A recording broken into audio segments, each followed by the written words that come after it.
Bismillah. Quand Sophie se réveillait le matin suivant, elle remarqua d'emblée son châle de gitane drapé autour de l'oreiller voisin. Puis elle aperçut le bracelet de diamant, dont les rangs de pierre étincelaient au soleil matinal. Les deux objets étaient disposés sur un paquet mystérieux, enveloppé de papier brun, avec une feuille glissée au milieu de la pile. Sophie s'assit avec lenteur. Malcolm n'était donc pas dupe. La veille au soir, mais alors quelles étaient ses intentions? La taquiner ou suggérer quelque chose? Elle dépliait le message. Ma très chère femme, j'ai appris hier de sources informées que mon bonheur est entre mes mains. À moi de jouer, paraît-il. Ce n'est pourtant pas entièrement vrai. Qu'il le veuille ou non, la fortune et l'honneur d'un homme dépendent souvent de son épouse. Or, sachez-le, je suis persuadé que vous saurez les préserver aussi bien que moi-même. Je ne suis pas poète, mais j'aimerais que vous portiez ce bracelet de temps à autre. Je vous l'offre en gage de mon estime. Et peut-être penserez-vous à moi quand vous consulterez l'autre présent. Les initiales de Malcolm s'étalaient en traits audacieux au bas de la page. Sophie replia soigneusement le feuillet et contempla les diamants. De l'estime, on était encore loin de l'amour, mais cela dénotait tout de même un certain degré d'affection. Des sensations troublantes de force et de chaleur revinrent soudain la hanter. Elle les repoussa d'instinct, pas question de se laisser aveugler par une passion physique. Ce n'était qu'un piètre substitut, comme Amélia l'avait appris à ses dépens. Mais à en croire le mot de Malcolm, il ressentait plus que du désir pour elle, du respect. Une bouffée d'espoir envahit sa poitrine. Peut-être était-il fâché de ce duel, mais il tenait à lui témoigner une certaine admiration. Elle se leva et rangea le bracelet dans son petit coffret, à côté de l'anneau d'Amélia. Elle devait rester lucide, après tout. Malcolm lui avait expliqué la veille qu'il ne confierait plus jamais son cœur à une femme. Se détournant de la coiffeuse, elle se rappela soudain l'autre paquet. Sa curiosité en éveil, elle alla l'examiner et le soupesa. Un livre? Intriguée et impatiente, elle déchira l'emballage, dégageant un magnifique volume relié de cuir brun, un traité de médecine par les plantes. Elle faillit crier de joie. Vivement qu'elle puisse le montrer à la vieille Bess. Sophie courut sonner Marie, qui eut la stupéfaction de trouver sa maîtresse à demi habillée en arrivant quelques minutes plus tard. « Mon Dieu, madame, quelle mouche vous pique? Laissez-moi vous aider. Attention, vous allez déchirer le volant. » Marie s'affaira sans attendre, reprenant le contrôle des opérations. « Que se passe-t-il » s'inquiéta-t-elle. « Mais rien, Marie, » répliqua Sophie en enfilant ses escarpins d'un geste impatient. « Monsieur le comte est-il sorti ?»« Non, madame. Je crois qu'il travaille dans la bibliothèque. Dois-je le prévenir que vous désirez le voir? Je le lui dirai moi-même. C'est bien, Marie, je suis habillée, vous pouvez disposer. » Marie écarquilla les yeux, visiblement choquée. « Mais madame, c'est impossible, vous pouvez vous montrer les cheveux sur les épaules. Asseyez-vous une seconde, pour l'amour du ciel, que je vous coiffe. » Sa maîtresse s'exécuta de mauvaise grâce, tandis que Marie relevait les mèches en chignant, fixant 2 pennies d'argent et quelques épingles ici et là. Aussitôt, la dernière boucle en place, Sophie bondit sur ses pieds, et l'ouvrage à la main, quitta la chambre en toute hâte pour dévaler l'escalier d'honneur. Elle parvint hors d'haleine devant la porte de la bibliothèque et frappa une fois avant de s'engouffrer dans la pièce sans attendre la réponse. « Merci, Malcolm, merci 1000 fois. Vous êtes si bon, je ne sais comment vous expliquer ma gratitude. C'est le plus beau cadeau que j'ai jamais reçu, monsieur. Vous êtes le mari le plus généreux d'Angleterre, non, du monde entier. » Malcolm referma lentement le registre qu'il annotait et se redressa non sans circonspection. Son regard se posa d'abord sur le poignet nu de Sophie, puis revint vers le livre qu'elle serrait contre sa poitrine. « Le traité vous a plu? Oh, Malcolm, il est magnifique. Vous êtes merveilleux. Comment pourrais-je un jour vous remercier ?» Sophie traversa impulsivement la pièce et se hissa sur la pointe des pieds pour lui donner un timide baiser. « Merci, monsieur. J'en prendrai le plus grand soin. Et je vous promets d'être une épouse idéale. Je ne vous causerai plus aucun tracas, jamais. » Et sur un dernier sourire de bonheur, Sophie tourna les talons et s'enfuit sans prendre garde aux peignes d'argent qui glissaient de ses cheveux. Malcolm regarda la porte se refermer derrière elle, puis toucha d'un doigt pensif la joue que Sophie venait d'effleurer de ses lèvres. C'était son premier geste de tendresse spontanée. Il traversa la pièce pour ramasser le peigne qu'il posa sur son bureau avec un demi-sourire. De là, il pourrait le voir en travaillant. Cet ouvrage de médecine était décidément un trait de génie. Il n'oublierait pas de remercier Fanny pour l'idée. Ses yeux se plissèrent de rire. Il aurait pu économiser les 6 000 livres que lui avait coûté le bracelet, d'autant que Sophie le perdrait sans doute à la première occasion, si elle pensait à le mettre naturellement. Sophie était d'excellente humeur cet après-midi, là quand elle convia ses 2 amies à la rejoindre chez elle. Anne et Jane arrivèrent dès 3 heures. La première, débordant d'énergie comme à l'accoutumée, était plus rayonnante que jamais dans une robe pêche. Son amie la suivait, vêtue de couleurs plus sages. « Comment avez-vous trouvé la réception d'hier soir » demanda Anne sur un ton enjoué, tandis qu'on leur servait le thé. « Pour ma part, je me suis amusée comme une folle. J'adore les bals masqués. »« C'est parce que vous aimez berner les autres, » observa Jane, « surtout les hommes. Un de ces jours, ce penchant vous perdra. » « Mais non, ne l'écoutez pas, Sophie. Elle recommande ses leçons de morale. Mais dites-nous donc ce que cache cette invitation impromptue. Je meurs d'impatience. »« Pas moi, » coupa Jane. « Après les péripéties de ces derniers jours, un peu de tranquillité serait le bienvenu. »« Eh bien, commença Sophie, il s'agit d'une affaire assez grave. Mais inutile de vous inquiéter. Je ne cherche pas l'aventure. Seulement la réponse à une question. » Sophie déplia le mouchoir de mousseline blanche dans lequel elle avait enveloppé l'anneau d'Amélia. Jane se pencha curieuse. Drôle de motif. Anne l'effleura d'un doigt réticent. Très bizarre, pour ne pas dire inquiétant. Ne me dites pas que votre époux vous a donné cette bague. Je l'aurais cru du meilleur goût. Non, murmura Sophie.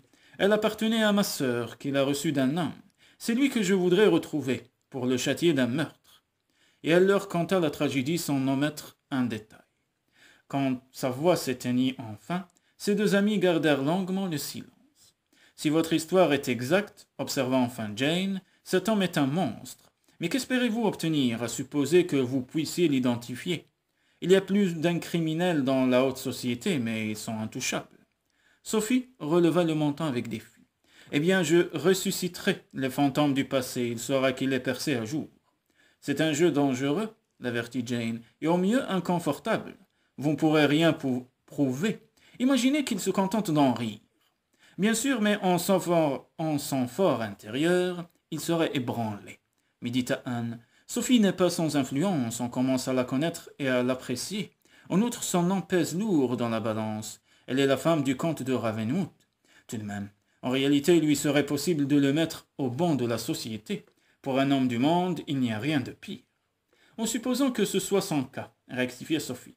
Je ne sais rien de lui, sinon qu'il fréquentait Élisabeth.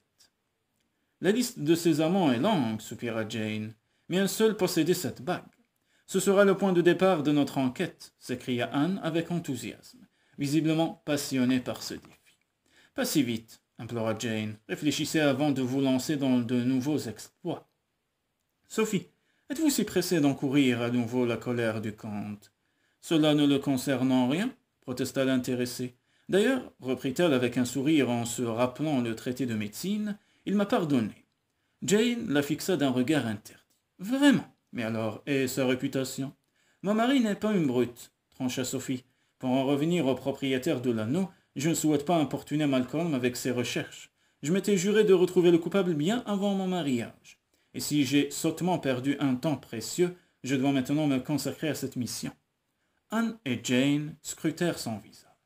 Vous prenez cette affaire au sérieux, n'est-ce pas? Demanda finalement Jane. À ce jour, rien ne compte davantage pour moi, énonça Sophie avec gravité. Je me suis donné ce but et je n'en démordrai pas. C'est pourquoi, mes amis, je ne peux courir le moindre risque cette fois-ci.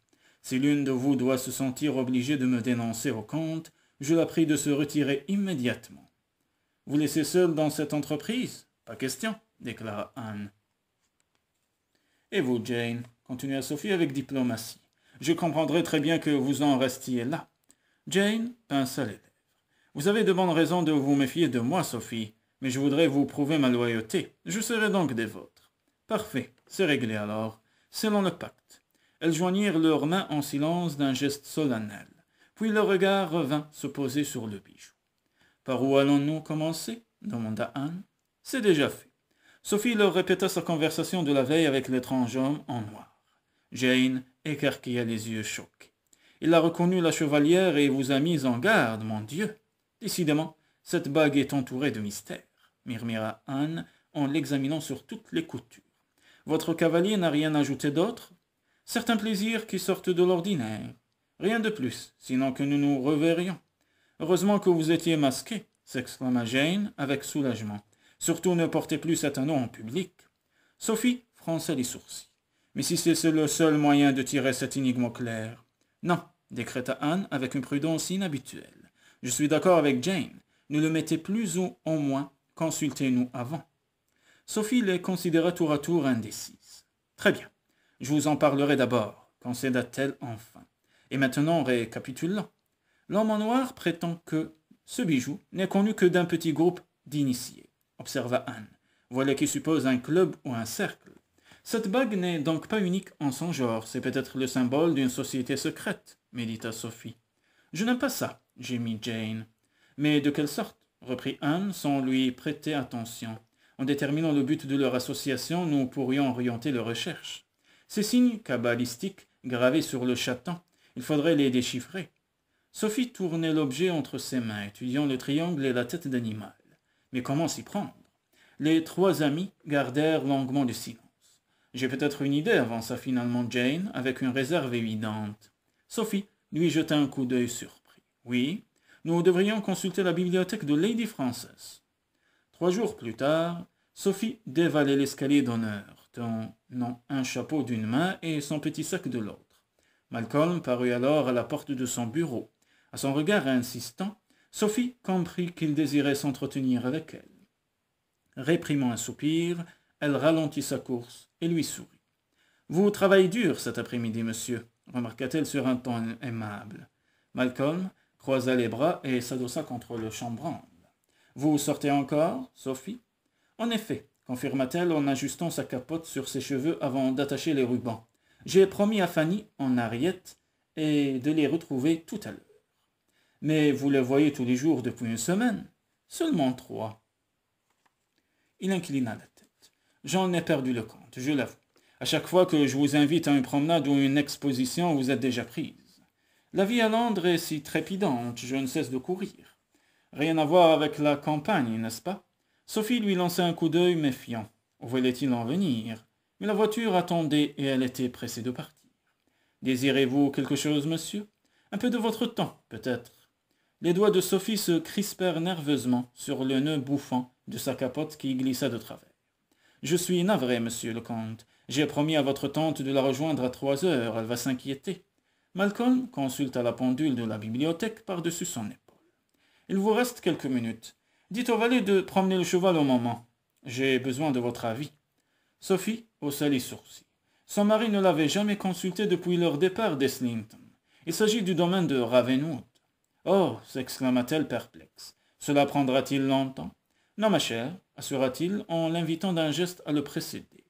Puis il se tourna vers le valet de pied. « Dites au cocher que Lady Ravenwood arrive dans 1 minute. » Sophie prit place devant le bureau et se débattit avec son chapeau.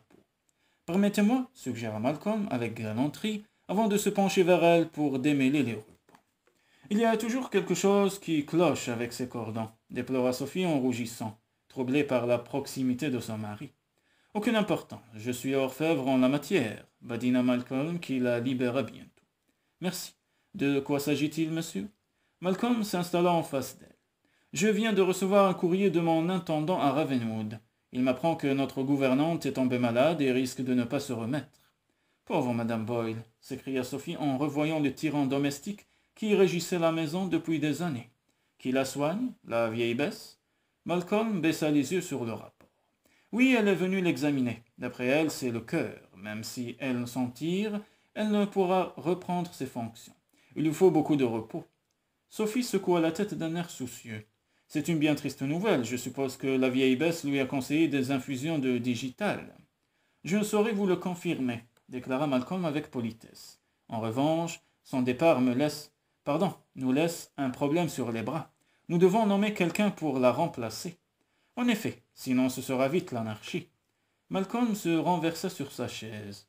« Engager une personne à ce poste demande réflexion, mais cette décision sort de mon domaine de compétence. » Sophie ne put dissimuler un demi-sourire.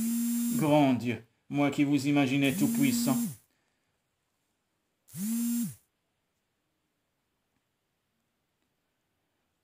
« Vous ne me taquiniez plus depuis quelque temps, observa Malcolm avec malice, et cela me manquait, je dois dire. Nos relations ne s'y prêtaient guère, rétorqua-t-elle brusquement maussade. Sans doute, mais je souhaiterais y mettre bon ordre. Pourquoi cela? C'est pourtant clair. Il me semble, je regrette nos échanges d'Eslington juste avant que vous sentiez obligé d'arroser vos draps avec du thé. Écarlate, Sophie étudia un instant son chapeau.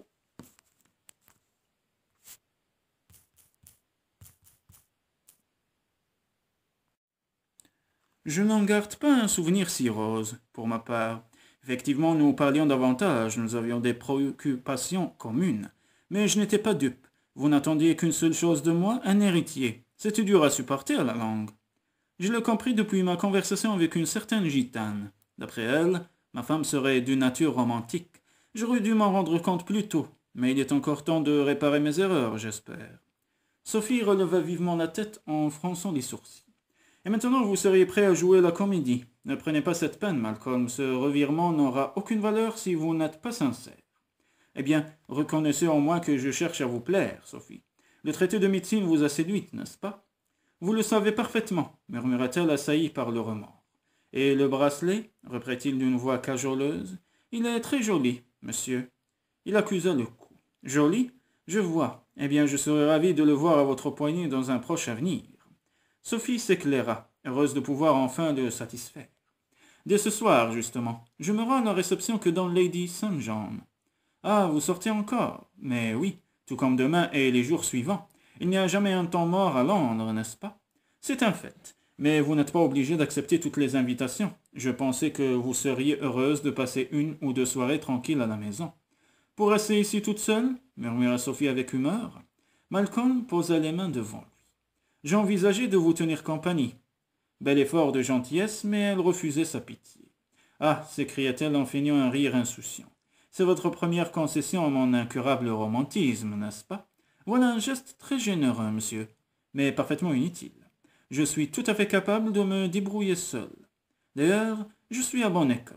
Il suffit d'imiter les autres. Et maintenant, vous aurez la bonté de m'excuser. Je dois prendre congé, sinon votre tante va s'inquiéter. Elle se leva brusquement, oubliant son chapeau qui glissa sur le tapis. Sophie, vous vous méprenez sur mes intentions, précisa Malcolm en ramassant la capote. Je ne songeais qu'à une petite soirée tranquille en tête-à-tête. Il la coiffa et noua les rubans en deux flots élégants. Merci, répliqua Sophie avec lenteur, s'interrogeant sur ses arrière-pensées. Mais je m'en voudrais de bousculer vos projets. Si vous demeuriez enfermé ici, ce serait pour vous d'un ennui mortel. Adieu, monsieur. Sophie, elle se retourna la main déjà sur la poignée de la porte. Pour la nouvelle gouvernante, que votre intendant réfléchisse à Molly Ashclett. Elle est à votre service depuis des années et serait le successeur rêvé de cette pauvre Madame Boyle, répliqua Sophie avant de disparaître. Un quart d'heure plus tard, on l'annonçait à la bibliothèque de Lady Frances, où s'affairaient déjà Harriet, Jane et Anne. Les trois amies compulsaient, fiévreusement, une pile de grimoires entassés sur la table. Excusez mon retard, balbutia Sophie, tandis que les têtes se tournaient vers elle. J'ai été retenue au dernier moment pour choisir une nouvelle gouvernante. Tiens, c'est curieux, remarqua Fanny, qui fouilla une étagère, perchée tout en haut d'une échelle. Mon neveu ne se préoccupe jamais de ses broutilles. Il préfère déléguer les corvées au majordome ou à ses intendants. Mais peu importe, sachez ma chère que notre enquête avance à grands pas. C'est vrai, confirma Anne, qui referma un volume avant d'en saisir un autre. Harriet a identifié la tête de l'animal dans un ouvrage de philosophie naturelle. Il s'agirait d'une créature mythique. Rien de très plaisant, j'en ai bien peur, expliqua Harriet en la regardant par-dessus ses lunettes. Ce monstre serait associé à un culte antique, tout à fait répugnant. Je cherche maintenant des références au triangle dans de vieux livres de mathématiques, précisa Jane. Nous sommes près du but, je le sens. Moi aussi, confirma Lady Frances en descendant de son escabeau. Mais faut-il s'en réjouir? Comment cela? S'inquiéta Sophie en prenant place parmi elles. Elle piocha à son tour dans la pile. Eh bien, Fanny s'est rappelé un détail hier soir. Il s'agirait d'une société secrète que de jeunes libertins auraient fondée durant leurs années d'études à Cambridge. Ils portaient justement des bacs pour se reconnaître. Ensuite, ce club aurait continué à fonctionner. Nerveuse, Sophie jeta un coup d'œil à ses deux amies. Elles étaient convenues de ne pas alarmer Fanny et Harriet en leur révélant toute la vérité. Officiellement, Sophie était donc simplement curieuse d'un objet insolite arrivé en sa possession par hasard. « Votre sœur vous aurait laissé cet anneau » reprit Harriet en tournant lentement les pages. « C'est exact. Savez-vous d'où elle le tenait » Sophie hésita, incapable d'improviser un mensonge plausible comme à son habitude. Anne vola donc à son secours. « C'est une grande-tante qui le lui a légué, il y a des années. »« Oui, » confirma Jane, avant que Sophie ne soit obligée de se prononcer. « C'est bien ce qu'elle nous a dit. »« Une aïeule un peu excentrique, » compléta enfin l'intéressé. « Je ne pense pas l'avoir jamais rencontrée moi-même. »« Une originale, en effet, » murmura Fanny en repoussant 2 épais volumes avant de retourner se servir sur l'étagère. « Je me demande bien comment elle est entrée en possession de cette bague. »« Résignons-nous. Elle a emporté son secret dans la tombe, » conclut Anne avec fermeté, en lançant un regard menaçant à Sophie, qui se troublait de plus en plus. « L'avez-vous montré à Ravenwood » interrogea Harriet. « En tant qu'homme, il en connaît peut-être plus long que nous. »« Oui, » déclara Sophie avec empressement, soulagée de pouvoir enfin dire la vérité. « Mais cela n'a rien évoqué pour lui. »« Bah, eh bien, persévérant, » suggéra Fanny en sortant un autre volume. « J'adore les énigmes, pas vous, Harriet ? C'est mon jeu préféré, » répondit son amie avec un sourire béat. 4 jours plus tard, en feuilletant un traité de mathématiques anciennes, Sophie découvrit l'origine de l'étrange triangle qui ornait le chaton de la bague. « Regardez » s'écria-t-elle d'une voix surexcitée. « C'est exactement le même motif, jusqu'aux fioritures des 3 angles. »« Effectivement, » s'émerveilla Anne. « Et que raconte ce grimoire ? Mon Dieu, c'est écrit en latin. » Sophie fronça les sourcils en déchiffrant le texte. Cet objet serait utilisé lors de certaines cérémonies ténébreuses pour contrôler les démons femelles qui en... Elle s'interrompit brusquement quand la signification de la phrase lui apparut en son entier. « Juste ciel. Quoi donc ?» Fanny se pencha par-dessus son épaule. « Ah, je vois. Une forme qui permet de maîtriser les succubes, ces démons femelles qui viennent s'unir aux hommes la nuit, tout en jouissant de leur corps fascinant. Typiquement masculin, renchérit Harriet. Comment dominer les femmes, une fois de plus ? Et ce n'est pas tout, s'exclama Anne en désignant un autre croquis de la bête légendaire.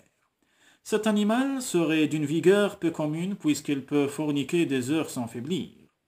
Eh bien, déclara Fanny édifiée, cet anneau est sans aucun doute destiné à un homme, soit le signe d'une virilité triomphante, soit un talisman qui garantit des prouesses dans ce domaine. Mais en tout cas, pas le genre de babiole que mon neveu aimerait voir au doigt de sa femme. Harriet gloussa, très amusée. À votre place, Sophie, je garderai pour moi la solution de cette énigme. Rangez donc cette horreur et réclamez les émeraudes des Ravenwood à la place.